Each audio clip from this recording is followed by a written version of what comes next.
Hi hello எல்லாருக்கும் வணக்கம். இன்றைக்கி என்னென்னா வெள்ளிக்கிழமை. நான் இன்றைக்கி வேலைக்கு போகலை. ஏன்னா இன்றைக்கி என்னுடைய கணவர் இறந்து இன்னைக்கு 30 நாள் ஆகுது. அதனால் யாரும் 30 நாளுக்குள்ளே நீ வெளியில் வந்துட்டோன்னு யாரும் சொல்லிடாதீங்க. ஏன்னா என் சூழ்நிலை வெளியில் வேலை இருக்கிறதுனால நான் வேலைக்கு போயிட்டேன். இன்றைக்கி அவங்களுக்கு சாப்பாடு செஞ்சு அவங்கள கும்பிடணும் எனக்கு ஒரு ஆசை. அதனால் அவங்களுக்கு சாப்பாடு செஞ்சுருக்கேன். வாங்க வீடியோ சோறு வச்சு உருளைக்கிழங்கு, கேரட்டு, முருங்கைக்காய், தக்காளி பழம்லாம் போட்டு ஒரு சாம்பார். அப்புறம் இது கோஸ் பொரியல்.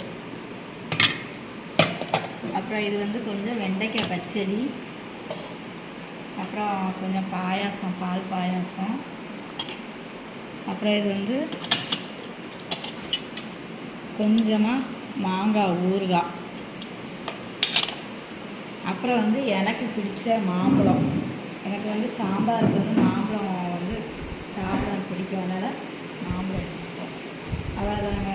வாங்க சாப்பிட போகும்.